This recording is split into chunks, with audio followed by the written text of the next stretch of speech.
खाना बनाते समय मैं कंकड़ लाल गर्म करता, फिर उन्हें ठंडा करने के लिए पानी में डाल देता, पत्थरों में दरारें आने तक इंतजार करता और तभी उन्हें बाहर निकालता। लेकिन जैसे ही मैं उन्हें चमकाने ही वाला था, बाहर से अचानक एक जानी पहचानी दस्तक सुनाई दी। आ जाओ वांग, दरवाजा बंद नहीं है। चरमराहट के साथ कसाई ने लकड़ी का दरवाजा खोल दिया।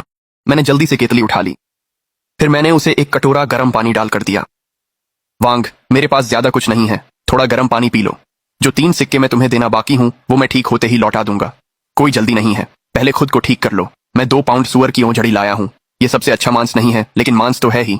ली भाई, इसे ले लो और अपनी ताकत बनाओ। नहीं वांग, मैं नहीं ले सकता। लेकिन कसाई ने मुझे मना करने का कोई मौका नहीं दिया। उसने पानी तक नहीं पिया। उसने लकड़ी का दरवाजा बंद किया और जल्दी से चला गया। धन्यवाद। जब कसाई जाने लगा तो मैंने मन ही मन शुक्रिया कहा। ऐसी दया के लिए भाषणों की जरूरत नहीं। मैंने वांग का एहसान दिल में बसा लिया। लेकिन वांग ने मुझे जो मांस के टुकड़े दिए थे वे सिर्फ 2 दिन ही चल पाते। मुझे पता था कि यह मुझे ज्यादा देर तक सहारा नहीं देगा। मेरे चावल और तेल के जार खाली थे। मुझे जल्द ही जीवित रहने का कोई रास्ता ढूंढना था। अराजक समय में जिंदा रहना आसान नहीं था। किस्मत से मेरे पास एक हुनर था जिसका सहारा था।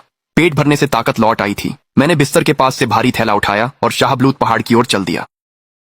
पहाड़ बड़ा नहीं था, लेकिन वहां खूब तीतर और खरगोश मिलते थे। सूरज डूबने ही वाला था। यही वह समय था जब वे सबसे ज्यादा सक्रिय रहते थे। मैं घुमावदार पहाड़ी रास्ते पर चल पड़ा। जल्द ही मैं बाहरी जंगल तक पहुंच गया। मैंने अपने चारों ओर की हर चीज को ध्यान से देखा। कुछ ही देर में मेरी आंखें चमक उठीं। झाड़ियों में लगभग 30 फीट दूर एक स्लेटी भूरे रंग का तीतर दाना चुग रहा था। मैं चुपचाप तीतर की ओर रेंगता हुआ बढ़ा। मेरे दाएं हाथ ने अखरोट के आकार का एक कंकड़ निकाल लिया। 3 कदम बाद तीतर अब 10 कदम के भीतर था। फटाक धमाक, मैंने कंकड़ को कसकर पकड़ लिया। फिर मैंने अपनी कलाई और उंगलियों को झटका दिया। पत्थर हवा में तीर की तरह चला गया। वह तीतर की गर्दन पर सीधा जा लगा। तीतर ने बस एक कमजोर सी चीख निकाली, फिर वह जमीन पर गिरकर मर गया। मिल गया। मैं उत्साहित होकर दौड़ पड़ा। मैंने तीतर को उठाया और उसका वजन तौला। मेरी आंखों के सामने कुछ पंक्तियां उभर आईं। कौशल, उड़ता हुआ टिड्डी पत्थर, पहली झलक। प्रगति 18.1%। विशेषता, थोड़ी सी सुधार। स्थिर लक्ष्य 10 कदम के भीतर 10 में से 9। चलते हुए लक्ष्य 10 में से 1 या 2। पैनल फिर से आगे बढ़ गया था। मैं संतुष्ट था, लेकिन मैंने और अभ्यास करने से खुद को रोका। अभी भी तीतर के अंडे इंतजार कर रहे थे। जैसा कि उम्मीद थी, कुछ ही देर में मुझे एक ऊंचे झाड़ी के नीचे घोंसला मिल गया। 8 तीतर के अंडे एक साथ करीने से रखे थे। एक तीर से 2 निशाने। पक्षी और अंडे समेटने के बाद मैंने आगे खोज जारी नहीं रखी।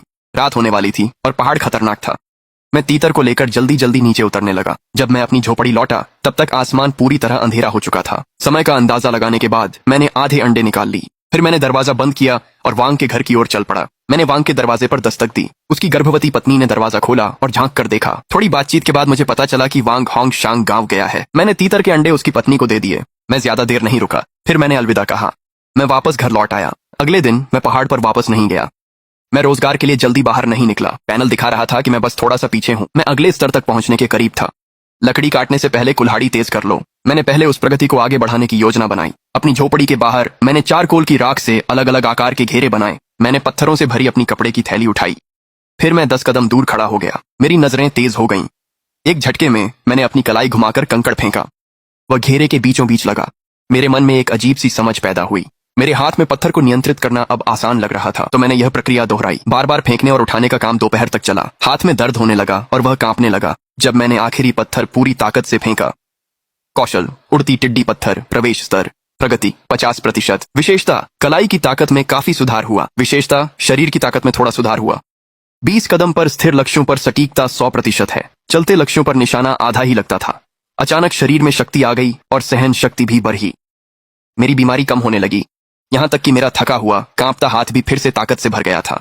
जहां तक उड़ती टिड्डी पत्थर की बात है, मैं एक नए स्तर पर पहुंच गया था। मेरे मन में पूरी समझ उभर आई थी।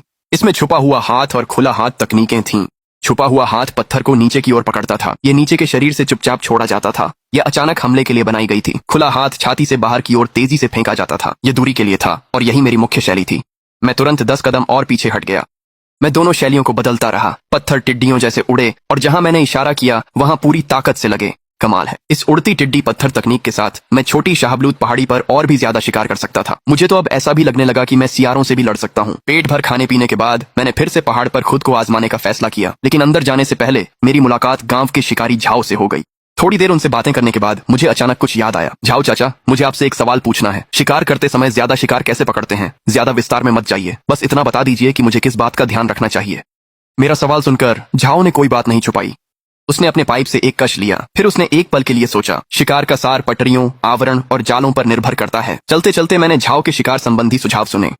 कुछ ही देर में मेरी आंखों के सामने कुछ रेखाएं दिखाई देने लगीं। कौशल, शिकार, शुरुआती अभ्यास, प्रगति 15%। कोई विशेषता नहीं। जैसा मैंने सोचा था, पैनल को सक्रिय करने के लिए एक ट्रिगर की आवश्यकता थी। कुछ ही देर में हम दोनों पहाड़ में प्रवेश कर गए। फिर झाओ और मैं अलग हो गए। शिकार कौशल अनलॉक करने के बाद मैं जानवरों के पैरों के निशान पड़ने में काफी तेज हो गया। फ्लाइंग लोकस्ट स्टोन और शिकार दोनों की मदद से मैं जल्दी ही 3 खरगोश, एक तीतर और जंगली साग लेकर जंगल से बाहर आ गया। चिंगसी गांव में जंगली शिकार के लिए कोई बाजार नहीं था। अगर मुझे इन्हें बेचना था तो मुझे यांगचेंग के बाहर के फ्री मार्केट में जाना पड़ता। आधे घंटे बाद मैं भीड़ भाड़ वाले बाजार के सामने रुक गया। फिर मैं सीधे जंगली शिकार खरीदने वाले एक स्टॉल पर गया। दुकानदार जेंग, जरा इन पर नजर डालिए, इन्हें तौलिए और दाम बताइए। मैंने खरगोश और तीतर उसके काउंटर पर रख दिए। तौलने के बाद जेंग ने कुशलता से अपनी अबेकस पर हिसाब लगाया। फिर वह मुस्कुराया और मुझसे बोला, मैं तुम्हें 510 सिक्के दूंगा, कैसा रहेगा? मुझे मंजूर है, धन्यवाद जेंग। मुझे इसकी कीमत पता थी। ये वही था जैसा मैंने अंदाजा लगाया था। ये दुकानदार वाकई ईमानदार था। पैसे लेने के बाद मैं वहां से चला गया। मैंने बाजार में कुछ रोजमर्रा की चीजें खरीदी। फिर मैं सीधे गांव लौट गया। सबसे पहले मैं वांग के 3 सिक्के लौटाने गया, लेकिन जब मैं उसके घर पहुंचा तो कुछ गड़बड़ थी।